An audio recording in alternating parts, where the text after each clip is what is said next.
But it's a very important presentation that we need to discuss. And it's about project work formatting guidelines for the final year students. That is our HND and BTech final year students, and some important tips and guidelines application process. The outline is quite a simple one. I'm just going to go through the formatting guidelines with you and issues about how to write a good paper and get it published. Certain things that we should know. We know some of these things already, but we can revise on them, have discussions on them, and understand it better. What makes a good paper? Why is it so hard to write good papers? How to improve, the ways to improve and get a good paper published. And then a template for good papers too, and then we conclude. Now, the project work supervision is an important aspect of us as academics. Currently, we don't have graduate students. It is the HNB and then the BTech students that we have. From time to time, as time goes on, we'll get graduate students. But as a duty of academics and as lecturers, we are supposed to supervise. And what is happening in TRET currently, which my colleagues here, some of you know, is that the project work gets to us for final approval of binding. And then the formatting is sort of a particular standard that we are looking for.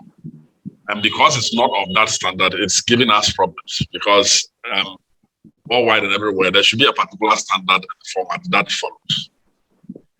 We have to try as academics to correct this. And once there's enough collaboration between supervisors and students, I don't see this to be a problem because the template is in Microsoft Word. So the font should be in Times New Roman as we have it here. There's a font size that applies to the format. So the declaration, dedication, acknowledgements, abstracts, they are all there. GRIT is not looking at content and correcting content. We can't do that. That is the duty of the department and then the academic staff. What we are looking at is the template should follow a certain font. It should follow a certain font size. That is all, nothing more than that. So if it comes to us and declaration is 12, dedication is a font size of 12, acknowledgements is 12, and that is what we receive at times. And when we receive it like that, and other students have done the right thing, it makes it difficult for us to accept because then we are not getting the standards right. And as I said, it's Microsoft Word. So the chapter headings should be a font size of 16. Chapter subheadings, a font size of 14. The main headings in every chapter should be 12. The subheadings in every chapter should also be 12. And then the text in every chapter should also be 12. There are cases where the figure captions are 12. The standard template should be 10. Table captions and then the content should also be 10. Now, this is a format which was given to HODs, and then HODs send it out to the lecturers, which we know. But the follow-up between lecturers and students probably was not very strong because the outputs that are coming shows that that is the case. And all of the above should also be bolded. See, so when we look at the issues about cases, see, we have cases that some of the words or content should be in uppercase. So if declaration is not in uppercase, dedication is not in uppercase. You have acknowledgements and abstracts, all of these, they are not in uppercase. It is not going in accordance to the guidelines, and that's the formatting guidelines that we have. Line spacing, sometimes you get 2.0 instead of 1.5.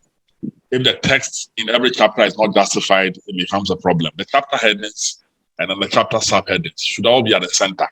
So if you have chapter 1, it should be at the center. The font size is 16. The subheading of chapter 1 is the introduction. That one should also be at the center. The font size is 4. That is all that GRIT checks. We don't look at whether the content in what the student has done is right. We don't even have the expertise for that. So it's a different ballgame, and we should be able to capitalize each word for every chapter subheading. There are main headings in every chapter and all of that. So if you have 2 or 3 letter words, it should always be in lowercase for table captions and then headings. If you have more than 3 words, that is from 4 words going, or 4 letters going, then that one, it should all be in, especially if it is a heading. It should have it should have a title case, and then it should be in a form of a sentence. So If there are 2 or 3 letter words, normally we look at the caption and see that those words should be lowercase. Now, if the words are from 4, the number of letters are from 4 going in a word, then it means that we expect that word to begin with a capital letter. So we check all of that. That is what I will check, in addition to the issues regarding the font sizes and all of that. So let's be mindful of this and direct our students to do it. We should be able to let the students format Microsoft Word. The student should be able to finish ATU, and they should be able to format his or her own work in Microsoft Word. Because Microsoft Word is not difficult to use so much if you have been taught and then you have even practiced. There shouldn't be a case where the student cannot format his own report and finish HND or BTech. It's not good for the institution. So that is why if a format template has been given to them, even if they don't know, they have to try their best to learn, get to know how to do it. The inter citations and references, we use APA format as a standard in ATU. So the citations should be the format of APA, the references should be the same. And then all inter citations and corresponding references, normally they should be complete. But you find a case where the format of the references are wrong. All of us know that if it's APA, the author should be there, the year of publication should be there, the title of that particular article, whether it's a conference paper or whatever, should also be there. And then the source of where that article is coming from should be there and italicized. The page numbers and then the volume and issues, there's a particular format for APA. Now, the interesting thing is the format template which has been given to the students and the departments, all of these are in to guide the students that this is how APA should look like. And this is how table captions should look like. This is how figure captions should look like in terms of size, in terms of font and all of that. But there are cases where it gets to our office and the printout is not in line. It makes the binding difficult in many cases. So let's forge ahead to do that. Now I'm going to quickly stop sharing this and go through the template with you so that what I've explained in the presentation, it could be more understandable in that regard. This is the template. So the font sizes here have been defined. There's a font here of 22. There's another one of 14. It's all coming down. So all the student needs to do is to change this one to his or her title or their title. Put the names and index numbers here, depending on whether they are 4 or 3 or however it is. Now, in this case, the Faculty of Engineering will have to replace these dots. And then the Department of Mechanical or Civil or Electrical will replace what we have. Everything here remains the same. And this is September 2021. So if it is this year, this one will change to 2022. So that is what is done on this cover page. But even here, as it is, when it gets to us, the font sizes have changed. And this template has already gone out. Doesn't require any change. Declaration by students, if it's one or students. It means if there are many, these brackets are moved away. If it's only one person, you delete all of this.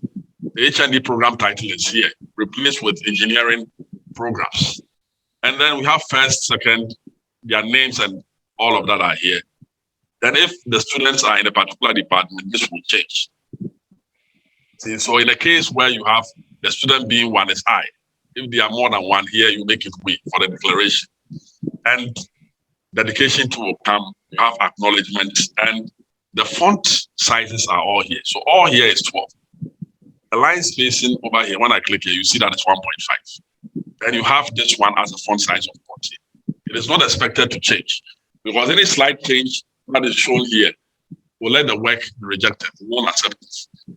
That you have the abstract, which is going to change in accordance with what the student is supposed to do in terms of his abstract. All of this is a guide. The students can even use the format paper here easily to get this format once they delete this and type below. Not a problem. We have the table of contents, which is automated based on the changes that the students will make also. You just have to update this and then that one to work. So it comes down, and then list of figures on a different page. Font size is 14. We have list of tables also on a different page. Then the chapter starts. So this is where here is 16, chapter 1. This font is 14, introduction. That is the subheading of the chapter. And then the main headings within the text. If it's in uppercase, or if it's a main heading, it's in uppercase, and the font size is 12. Now, if it's a subheading, this is also a main heading, but if it's a subheading, it looks like this. So it is these two which are capitalized. The students have this, and that is what they are supposed to do. So this is a subheading within chapter 1. This is a main heading within chapter 1. And you see that this is all in uppercase, and these ones, you have the words have been capitalized. So some students will bring this one, and all here are capitalized. Difficult to accept because it has been given to them this way. You see, and then we have the table captions too. This one, the font size is 10. Inside here too, the font size is 10. It gets to us, and here is 12, and here is also 12. It won't be accepted. So they just go by it through the supervision of academic staff, and then that should be done. We are supposed to look at their format before they submit. It's our duty as supervisors to do that. We have to remember that even if it's an HND project or a BTech project, it may not go online. We don't have a repository to post them there. But your name is on it as a supervisor. Once your name is going on it as a supervisor, it is your responsibility to make sure that the work that is being submitted by the student conforms to what the standards of ATU should be. Once we have accepted to supervise the students, that is what we have to do. So that you accept to supervise them. And then when it gets to the format, you let them do whatever they have to do. Because if their work is not being accepted, it comes back to you as a supervisor to make sure that at the end of the day it will be accepted. Why don't we all do it once? It won't be any case. We have the figure captions too. The figure captions are below the figure. Some students put it above. If it's above, it's not right. The font size is 10. When you look critically, this is a 2-letter word, so it's lowercase. Words which are from, let's say, 4 letters going. Those ones capitalize each of them, like what we have. It goes down like that. So it's the same for the rest. Just that when you are in chapter 2, it's 2.0, 2.1, etc. When you are in chapter 2, the table becomes 2.1. The first table in chapter 2 becomes 2.1. Second table in chapter 2 becomes 2.2. And then we have this. The first figure in chapter 2 becomes 1. So they just, you see, these things are there. The students just have to edit this. They can edit all that is here to suit their project work. And it's going down like that, just to guide them. And the fonts and font sizes have all been defined. When you go down to the references, all of these are in APA to guide. So this one, for example, is how a conference reference should be within it. This one, because you have in proceedings of a particular conference, if they're not even able to bring the location, it doesn't matter, because at this level, it will be difficult for them. But at least which conference it was, and then the page number of that particular proceeding, now we can find. It will help. See, so all of these are in the format which has been given to them. So there's no excuse that I don't know how to do referencing. When you have it formatted like this for you, many of them for you to look through, and then you can distinguish what is a journal paper, this International Journal of Education and Development using ICT. You have other ones here, a guide for them to be able to do it. So in using this one plus other tools like Mendeley and even Google Scholar to copy references and all that, shouldn't be difficult for them. So that is the issue with the project work. Let's look at it and take it more seriously and guide the students properly so that they can be able to finish and then it doesn't become a burden. You see, when students of a particular academic year are not completing their project work and it's coming back to the supervisor for problems to solve and all of that, it creates a whole lot of issues here and there. And those are issues that we don't really want. So let's guide them and let them finish their project work, because now we are another academic year. We are going to get different students from the previous academic year. If you have past students who haven't completed their project work, you can't add those students to your current students. That's too much pressure. We all know that we are teaching, we are doing so many things. So it brings about a whole lot of things. So let's look at it well. And I know the dean will also put in some words about this project work issue. Now let me quickly